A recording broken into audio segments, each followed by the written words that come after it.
Hi, ನಾನು ನಿಮ್ಮ ಪ್ರಕಾಶ್ ಮಣ್ಣಘಟ್ಟ, ಈಶಾನ್ಯ ಅಕಾಡೆಮಿ ಶಿವಮೊಗ್ಗದಿಂದ.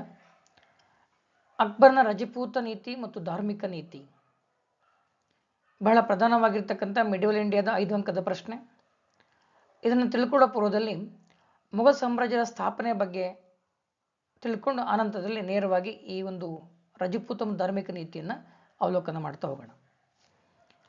ಮೊಘಲ್ ಸಾಮ್ರಾಜ್ಯದ ಸ್ಥಾಪನೆ, ಮೊಘಲರು ಅಂತ ಏನು ಕರೀತೇವೆ, ಈ ಮೊಘಲ್ ಸಾಮ್ರಾಜ್ಯದ ಸ್ಥಾಪಕ ಬಾಬರ್ ಅಂತಕ್ಕಂಥವನು 1526ರಲ್ಲಿ ಮೊಘಲ್ ಸಾಮ್ರಾಜ್ಯನ ಸ್ಥಾಪನೆ ಮಾಡ್ತಾನೆ. ಈ ಸ್ಥಾಪನೆಗೆ ಕಾರಣಕರ್ತವಾಗಿರ್ತಕ್ಕಂಥ ಮೇಜರ್ ಆಗಿರೋ ಬ್ಯಾಟಲ್ ಯಾವುದು ಅಂತಂದರೆ 1ನೇ ಪಾಣಿಪತ್ ಕದನ. ನಿಮ್ಮೆಲ್ಲರೂ ಕೂಡ ಗೊತ್ತಿದೆ, ಮ್ಯಾಪಲ್ಲಿ ಕೂಡ ಬರುತ್ತೆ. ಪಾಣಿಪತ್ ಮ್ಯಾಪಲ್ಲಿ ಐತಿಹಾಸಿಕ ಸ್ಥಳನ ಗುರುತಿಸೋದಕ್ಕೆ ಕೂಡ ಕೇಳಲಾಗತ್ತೆ. ಪಾಣಿಪತ್ ಅನ್ನೋಂಥದ್ದು ಪ್ರಮುಖವಾಗಿರ್ತಕ್ಕಂಥ ಒಂದು ಯುದ್ಧ ಭೂಮಿ. ಇಲ್ಲಿ ಪ್ರಧಾನವಾಗಿ 3 ಯುದ್ಧಗಳಾಗ್ತವೆ. 1ನೇ ಪಾಣಿಪತ್ತು, 2ನೇ ಪಾಣಿಪತ್ ಮತ್ತು 3ನೇ ಪಾಣಿಪತ್ ಕದನ ಅಂತ ಲೆಕ್ಕ ಮಾಡ್ತೇವೆ. ಇಲ್ಲಿ 1ನೇ ಪಾಣಿಪತ್ ಮತ್ತು 2ನೇ ಪಾಣಿಪತ್ತು ಎರಡು ಮೇಜರ್ ಆಗಿರ್ತಕ್ಕಂಥ ಒಂದು ಅಕ್ಬರ್ನಿಗೆ ಮತ್ತೊಂದು ಬಾಬರ್ನ ಮೊಘಲ್ ಸಾಮ್ರಾಜ್ಯದ ಸ್ಥಾಪನೆಗೆ ಕಾರಣಕರ್ತವಾಗಿರ್ತಕ್ಕಂಥ ಒಂದು ಯುದ್ಧ ಅಂತಂದ್ರೆ 1ನೇ ಪಾಣಿಪತ್ ಕದನ 1526. ಇಲ್ಲಿ ಬಾಬರ್ ಇಬ್ರಾಹಿಂ ಲೋಧಿ ದೆಹಲಿಯ ಆಳ್ವಿಕೆಯನ್ನು ಮಾಡಿದಂಥ ಕೊನೆಯ ಸಂತತಿ ಲೋಧಿ ಸಂತತಿಯ ಕೊನೆಯ ದೊರೆ ಆಗಿರ್ತಕ್ಕಂಥ ಇಬ್ರಾಹಿಂ ಲೋಧಿಯನ್ನು ಸೋಲಿಸಿ ಮೊಘಲ್ ಸಾಮ್ರಾಜ್ಯವನ್ನು 1526ರಲ್ಲಿ ಸ್ಥಾಪನೆ ಮಾಡ್ತಾರೆ. ಇದು ಕಾಲಾನುಕ್ರಮಣಿಕೆಯಲ್ಲಿ ಬಹಳ ಪ್ರಮುಖವಾಗಿರ್ತಕ್ಕಂಥ ಅಂಶ. ಬಾಬರ್ನ ಆತ್ಮಚರಿತ್ರೆ ಬಾಬರ್ ನಾಮ, ಮೊದಲನೇ ಚಾಪ್ಟರ್ ಕೂಡ ಉಲ್ಲೇಖ ಆಗುತ್ತೆ ನಿಮಗೆ. ಬಾಬರ್ ನಾಮ ಅವನ ಆತ್ಮಚರಿತ್ರೆ, ಇದು ಆತನ ಇತಿಹಾಸ ರಚನೆಗೆ ಬಹಳಷ್ಟು ಪೂರಕವಾಗಿರ್ತಕ್ಕಂಥ ಗ್ರಂಥ ಬಾಬರ್ ನಾಮ. ಇದನ್ನು ತುಜುಕಿ ಇ ಬಾಬರಿ ಅಂತ ಕೂಡ ಕರೆಯಲಾಗುತ್ತೆ. ಬಾಬರ್ ನಾಮದ ಮತ್ತೊಂದು ಹೆಸರು ತುಜುಕಿ ಇ ಬಾಬರಿ. ಇನ್ನು ಅಕ್ಬರ್ನ ರಜಪೂತ ಮತ್ತು ಧಾರ್ಮಿಕ ನೀತಿಯನ್ನು ಅವಲೋಕನ ಮಾಡೋಣ. ಅಕ್ಬರ್ನ ರಜಪೂತ ನೀತಿ. ರಜಪೂತರು ತಮ್ಮ ಧೈರ್ಯ ಶೌರ್ಯಕ್ಕೆ ಅತ್ಯಂತ ಹೆಸರುವಾಸಿಯಾಗಿರ್ತಕ್ಕಂಥ ರಾಜವಂಶ. ಅಕ್ಬರ್ನಿಗೆ ತುಂಬ ಸ್ಪಷ್ಟವಾಗಿ ಅರಿವಿಗೆ ಬಂದಿತ್ತು, ಮೊಘಲ್ ಸಾಮ್ರಾಜ್ಯದ ರಕ್ಷಣೆಯಲ್ಲಿ ರಜಪೂತರ ಸ್ನೇಹ ಸಂಬಂಧ ಬಹಳ ಪ್ರಮುಖವಾಗಿರ್ತಕ್ಕಂಥ ಅವರ ಸಹಕಾರ ಬೇಕು ಅನ್ನೋ ಕಾರಣಕ್ಕಾಗಿಯೇ ಅದು ಅರ್ಥ ಮಾಡ್ಕೊಳ್ಳೋದಂಥ ರಜಪೂತರ ಶೌರ್ಯವನ್ನು, ರಜಪೂತರ ಧೈರ್ಯವನ್ನು ಅರ್ಥ ಮಾಡ್ಕೊಂಡಂಥ ಅಕ್ಬರು ಅವರ ಸ್ನೇಹ ಮತ್ತು ಸಂಬಂಧನ ಉಳಿಸ್ಕೊಳ್ಳೋದಕ್ಕೋಸ್ಕರನೇ, ಬೆಳೆಸೋದಕ್ಕೋಸ್ಕರನೇ ಆತ ವಿಶಿಷ್ಟವಾಗಿರ್ತಕ್ಕಂಥ ಒಂದು ವಿಶಿಷ್ಟ ನೀತಿಯನ್ನು ಅನುಸರಣೆ ಮಾಡ್ತಾರೆ. ನಾವು ಮೈತ್ರಿ ಮತ್ತು ಯುದ್ಧ ನೀತಿ ಅಂತ ಕರೀತೇವೆ.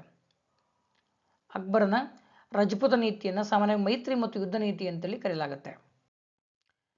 ಇಲ್ಲಿ ಅಕ್ಬರ್ನು ರಜಪೂತರ ಬೆಂಬಲ ಗಳಿಸೋದಕ್ಕೋಸ್ಕರ ಅವರೊಂದಿಗೆ ಸ್ನೇಹ ಸಂಬಂಧ, ಸಹಕಾರ ನೀತಿ ಮತ್ತು ವೈವಾಹಿಕ ಸಂಬಂಧ ಹಾಗೂ ರಜಪೂತ್ರರನ್ನ ಮನ್ಸಬ್ದಾರರನ್ನಾಗಿ ನೇಮಿಸಿಕೊಳ್ಳುವಂಥ ಕ್ರಮಗಳನ್ನು ಅನುಸರಣೆ ಮಾಡ್ತಾನೆ.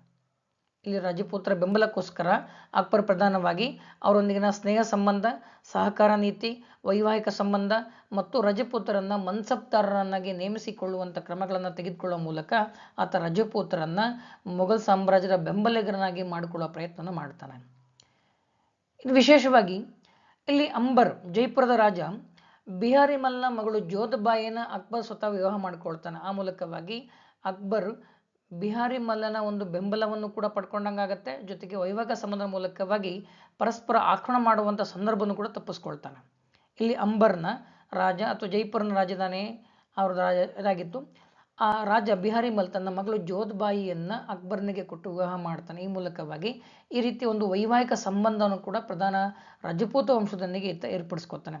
ಇದೇ ಜೋಧ್ಬಾಯಿ ಮುಂದೆ ಆತನ ಪ್ರಧಾನ ರಾಣಿಯಾಗಿ, ಜೊತೆಗೆ ಈಕೆಯ ಹೆಸರನ್ನೇ ಜೋಧ್ಬಾಯಿ ಅರಮನೆಯನ್ನು ಕಟ್ಟಿಸಲು ನಾವು ಕೂಡ ಉಲ್ಲೇಖ ಮಾಡ್ತೇವೆ, ಜೋಧ್ಬಾಯಿ ಅರಮನೆ. ಇನ್ನು ರಣತಂಬೂರು ಮತ್ತೊಂದು ಪ್ರಮುಖವಾಗಿರ್ತಕ್ಕಂಥ ರಜಪೂತ ರಾಜ್ಯ. ಈ ರಾಜ್ಯದ ರಾಜನಾಗಿರ್ತಕ್ಕಂಥ ಸುರ್ಜನ್ ರಾಯ್ ಸ್ವ-ಇಚ್ಛೆಯಿಂದ ಅಕ್ಬರ್ನಿಗೆ ಶರಣಾಗತ ತನ್ನ ಪ್ರಭುತ್ವ ಒಪ್ಪಿಕೊಳ್ತಾ. ಯಾಕೆಂದ್ರೆ ಅಕ್ಬರ್ನ ಒಂದು ಸಾಮರ್ಥ್ಯದ ಅರಿವಿದ್ದಂಥ ಸುರ್ಜನ್ ರಾಯ್ ರಣತಂಬೂರನ ರಾಜ್ಯ ಸ್ವ-ಇಚ್ಛೆಯಿಂದ ಅಕ್ಬರ್ನ ಪ್ರಭುತ್ವವನ್ನು ಒಪ್ಪಿಕೊಳ್ತಾನೆ. ಆ ರೀತಿ ಒಂದು ಮೈತ್ರಿ ಸಂಬಂಧವನ್ನು ಅಕ್ಬರ್ ಅವನೊಂದಿಗೆ ಹೊಂದೋದಕ್ಕೆ ಸಾಧ್ಯ ಆಗಿತ್ತು ಉಲ್ಲೇಖ ಮಾಡ್ತೇವೆ. ಇನ್ನು ಕಲಿಂಜರದ ರಾಜ ರಾಮಚಂದ್ರ 1569ರಲ್ಲಿ ಅವನಾಗಿನೇ ಶರಣಾಗತನ ಆಗುವ ಮೂಲಕವಾಗಿ ಮೊಘಲರ ಸಾರ್ವಭೌಮತ್ವವನ್ನು ಒಪ್ಪಿಕೊಳ್ತಾನೆ. ಅಕ್ಬರ್ನ ಒಂದು ಪರಮಾಧಿಕಾರನ ಸಾರ್ವಭೌಮತ್ವವನ್ನು ಕಲಿಂಜರದ ರಾಜನಾಗಿರ್ತಕ್ಕಂಥ ರಾಮಚಂದ್ರನು 1569ರಲ್ಲಿ ಒಪ್ಕೊಳ್ತಾನೆ. ಇನ್ನು ಇತರೆ ಪ್ರಮುಖ ರಜಪೂತ ರಾಜ್ಯಗಳಾಗಿರುವಂತಹ ಜೋಧ್ಪುರ, ಬಿಕನೇರ್ ಇವು ಕೂಡ ಅಕ್ಬರ್ನ ಸಾರ್ವಭೌಮತ್ವವನ್ನು ಸ್ವೀಕಾರ ಮಾಡ್ತವೆ. ಜೋಧ್ಪುರ ಮತ್ತು ಬಿಕನೇರ್ ರಾಜ್ಯಗಳು ಕೂಡ ಪ್ರಮುಖವಾದಂಥ ರಜಪೂತ ರಾಜ್ಯಗಳು ಅಕ್ಬರ್ನ ಸಾಮರ್ಥ್ಯವನ್ನು ಒಪ್ಪಿಕೊಂಡು ಆತನ ಸಾರ್ವಭೌಮತ್ವವನ್ನು ಸ್ವೀಕಾರ ಮಾಡ್ತವೆ. ಇಲ್ಲಿ ಬಹಳ ಪ್ರಧಾನವಾಗಿ ರಜಪೂತ ನೀತಿಯಲ್ಲಿ ಉಲ್ಲೇಖ ಮಾಡಬೇಕಾಗಿರ್ತಕ್ಕಂಥದ್ದು ಮೇವಾಡದ ವಶ. ಮೇವಾಡ ಅಥವಾ ಮೇವಾರ ರಜಪೂತರಲ್ಲಿ ಅತ್ಯಂತ ಶೌರ್ಯಕ್ಕೆ ಹೆಸರಾಗಿರ್ತಕ್ಕಂಥ ಒಂದು ರಾಜಧಾನಿ ಅಥವಾ ವಂಶ ಅಂತಂದರೆ ಚಿತ್ತೋರ್ನ ಮೇವಾಡ ಅಥವಾ ಮೇವಾಡ ರಾಜಧಾನಿ ಚಿತ್ತೋರ್ನ ಅರಸರು ಬಹಳಷ್ಟು ಪ್ರಧಾನವಾಗಿ ಅಕ್ಬರ್ನ ವಿರುದ್ಧವಾಗಿ ಹೋರಾಟವನ್ನು ಮಾಡೋದನ್ನು ಕಾಣ್ತೇವೆ. ಇಲ್ಲಿ ಅಕ್ಬರ್ ಮೇವಾರದ ರಾಜನಾಗಿರ್ತಕ್ಕಂಥ ಉದಯ್ ಸಿಂಗ್ನನ್ನು ಸೋಲಿಸ್ತಾನೆ. ಆದರೆ ಉದಯ್ ಸಿಂಗ್ ತನ್ನ ಸಾವಿನವರೆಗೂ ಕೂಡ ಮೇವಾರವನ್ನು ಪೂರ್ಣವಾಗಿ ರಜಪೂತ ರಾಜ್ಯವನ್ನೇನಿದೆ ಅದನ್ನು ಮೊಘಲರಿಗೆ ಶರಣಾಗತ ಆಗೋದಕ್ಕೆ ಬಿಡೋದಿಲ್ಲ. ಅಲ್ಲಿವರೆಗೂ ಕೂಡ ಹೋರಾಟ ಮಾಡ್ತಾ ಹೋಗ್ತಾರೆ. ಅವನ ನಂತರದಲ್ಲಿ ರಾಜ ರಾಣಾ ಪ್ರತಾಪ್ ಸಿಂಗ್ ಕೂಡ ಮೊಘಲರ ವಿರುದ್ಧವಾಗಿ ಹೋರಾಟ ಮಾಡ್ತಾನೆ ಬರ್ತಾನೆ. ಹಾಗಾಗಿ ಮೇವಾಡನ ವಶಪಡಿಸ್ಕೊಳ್ಳೋದು ಅಷ್ಟು ಸುಲಭ ಇರಲಿಲ್ಲ ಅಕ್ಬರ್ನಿಗೆ. ಆತ ಹಲವಾರು ಯುದ್ಧಗಳನ್ನು ಮಾಡಬೇಕಾ ಬರುತ್ತೆ. ಇಲ್ಲಿ ಪ್ರಧಾನವಾಗಿರ್ತಕ್ಕಂಥ ಯುದ್ಧ 1976ರ ಹಳದಿಘಾಟ್ ಕದನ. 1976ರ ಹಳದಿಘಾಟ್ ಕದನ ಮೇವಾಡವನ್ನು ಕ್ಯಾಪ್ಚರ್ ಮಾಡ್ಕೊಳ್ಳೋದಕ್ಕಾಗಿಯೇ ಅಕ್ಬರ್ ಕೈಗೊಂಡಂಥ ಯುದ್ಧ ಆಗಿತ್ತು. ಇಲ್ಲಿ ಪ್ರಧಾನವಾಗಿ ಮೇವಾಡದ ರಾಜ ರಾಣಾ ಪ್ರತಾಪ್ ಸಿಂಗ್ನನ್ನು ಸೋಲಿಸ್ತಾನೆ ಹಳದಿಘಾಟ್ ಕದನದಲ್ಲಿ ಅಕ್ಬರನು. ಆ ಮೂಲಕವಾಗಿ ಆ ಸೋಲಿಸರು ಕೂಡ ಪ್ರತಾಪ್ ಸಿಂಗು ತನ್ನ ಸಾವಿನವರೆಗೂ ಕೂಡ ಈ ಒಂದು ಹೋರಾಟವನ್ನು ಮೊಘಲರ ವಿರುದ್ಧದ ಹೋರಾಟವನ್ನು ಆತ ಮುಂದುವರಿಸೋದನ್ನು ಕಾಣ್ತಾ ಹೋಗ್ತೇವೆ. ಇಲ್ಲಿ ಈ ರೀತಿಯಲ್ಲಿ ಯುದ್ಧ ಮತ್ತು ಮೈತ್ರಿ ನೀತಿ ಅನುಸರಣೆ ಮಾಡಿದಂಥ ಅಕ್ಬರು ಹಲವಾರು ರಾಜರ ಸಂಬಂಧಿಕರನ್ನ ಅಧಿಕಾರಿಗಳನ್ನ ತನ್ನ ಪ್ರಧಾನ ಹುದ್ದೆಗಳಿಗೆ ನೇಮಕ ಮಾಡ್ಕೊಳ್ಳೋ ಮೂಲಕವಾಗಿ ಅವರೊಂದಿಗೆ ವಿಶ್ವಾಸನ ಪಡ್ಕೊಳ್ಳೋ ಪ್ರಯತ್ನ ಮಾಡ್ತಾನೆ. ಇಲ್ಲಿ ರಜಪೂತರ ಪ್ರಮುಖ ದಂಡನಾಯಕರು ಯಾರು ಅಂತಂದ್ರೆ ರಾಜ ತೋದರಮಲ್ಲ, ಈತನ ಕಂದಾಯ ಮಂತ್ರಿಯಾಗಿದ್ದ ರಾಜ ಮಾನ್ಸಿಂಗ್, ರಾಜ ಭಗವಾನ್ ದಾಸ್, ಇವರೆಲ್ಲರನ್ನೂ ಕೂಡ ಪ್ರಮುಖವಾಗಿ ತನ್ನ ದಂಡನಾಯಕರನ್ನಾಗಿ ಮನ್ಸಬ್ದಾರನಾಗಿ ಮಾಡ್ಕೊಳ್ಳೋ ಮೂಲಕವಾಗಿ ಆ ರಾಜ್ಯಗಳ ಬೆಂಬಲವನ್ನು ಕೂಡ ಪಡ್ಕೊಳ್ತಾನೆ. ಹೀಗೆ ರಜಪೂತರ ಶೌರ್ಯ ಮತ್ತು ಸಾಹಸ ಮೊಘಲ್ ಸಾಮ್ರಾಜ್ಯಕ್ಕೆ ಅತ್ಯಂತ ಅಗತ್ಯ ಅಂತೇಳಿ ಮನಗಂಡಿದ್ದಂಥ ಅಕ್ಬರನು ಈ ಸ್ನೇಹ ಸಂಬಂಧ, ಸಹಕಾರ ಮತ್ತು ವೈವಾಹಿಕ ಸಂಬಂಧ ಮತ್ತು ರಜಪೂತರನ್ನು ಮನ್ಸಬ್ದಾರರಾಗಿ ನೇಮಕ ಮಾಡ್ತಕ್ಕಂತಹ ನೀತಿಗಳನ್ನು ಅನುಸರಿಸೋ ಮೂಲಕ ರಜಪೂತರ ಬೆಂಬಲವನ್ನು ಪಡ್ಕೊಂಡು ಅತ್ಯಂತ ಶಾಂತಿಯುತವಾಗಿ ಆಳ್ವಿಕೆ ಮಾಡುವಂಥ ಪ್ರಯತ್ನವನ್ನು ಮಾಡ್ತಾನೆ. ಇನ್ನು ಅಕ್ಬರನ ಧಾರ್ಮಿಕ ನೀತಿ.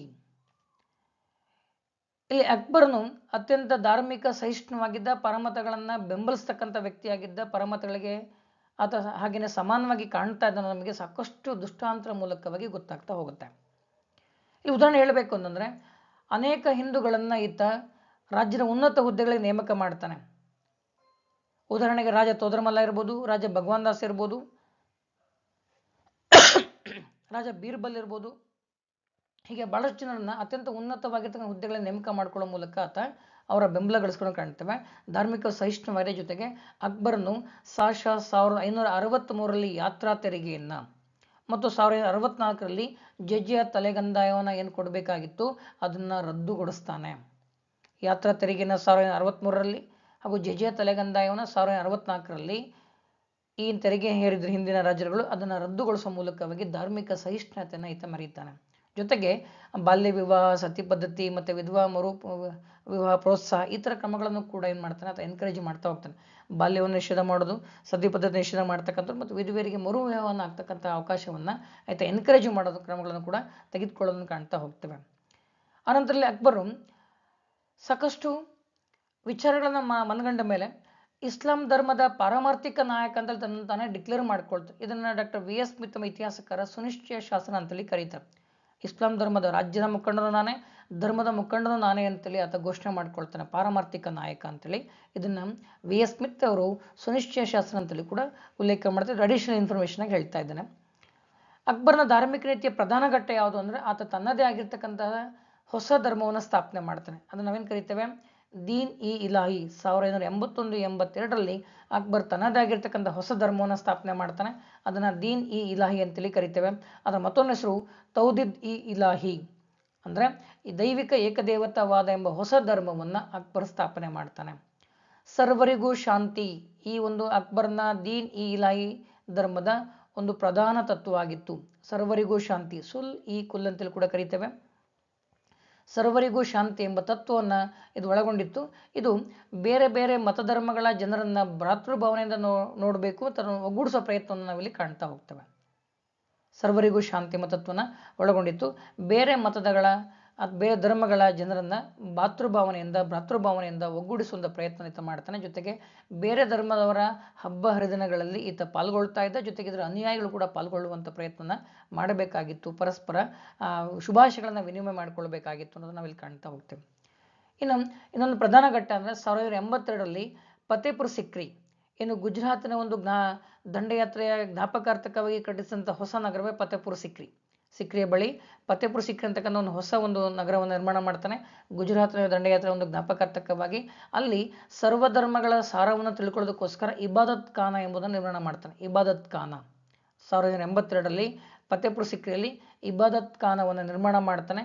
ಇಲ್ಲಿ ಎಲ್ಲ ಧರ್ಮಗಳ ನಾಯಕರುಗಳನ್ನ ಸೇರಿಸ್ಕೊಂಡು ಅವರೊಂದಿಗೆ ಧಾರ್ಮಿಕ ಚರ್ಚೆನ ಕೈಗೊಳ್ತಾ ಇದ್ದ. ಇಲ್ಲಿ ಹೀಗೆ ಎಲ್ಲ ಧರ್ಮಗಳ ನಾಯಕರೊಂದಿಗೆ ಚರ್ಚೆ ಮಾಡಿದಂಥ ಅಕ್ಬರು ಎಲ್ಲ ಧರ್ಮಗಳಿಂದನೂ ಕೂಡ ಒಳ್ಳೆಯ ಅಂಶಗಳನ್ನು ತೆಗೆದುಕೊಂಡು ಆತ ಅತ್ಯಂತ ಪರಮತ ಸಹಿಷ್ಣುವಾಗಿ ಹೊರಹೊಮ್ಮಿದ್ದನ್ನು ನಾವಿಲ್ಲಿ ಕಾಣ್ತಾ ಹೋಗ್ತೇವೆ.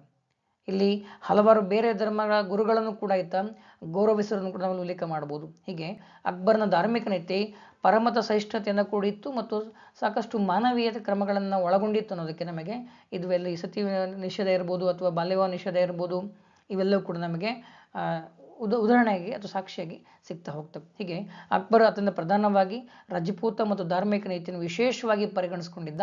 ಅದನ್ನು ಅತ್ಯಂತ ಪ್ರಮುಖವಾಗಿ 5 ಅಂಕದ ಪ್ರಶ್ನೆಗೆ ಕೇಳಲಾಗುತ್ತೆ. ಭಾಳಷ್ಟು ಬಾರಿ ರಿಪೀಟ್ ಆಗಿರುವಂಥ ಪ್ರಶ್ನೆ. ಇದ್ರ ಬಗ್ಗೆ ಹೆಚ್ಚಿನ ಗಮನನ ಕೊಟ್ಟರೆ ಎಕ್ಸಾಮ್ ದೃಷ್ಟಿಯಿಂದ ಒಳಿತಾಗುತ್ತೆ. Thank you. ಮತ್ತೊಂದು ವಿಡಿಯೋದೊಂದಿಗೆ ಭೇಟಿ ಆಗ್ತಾನೆ.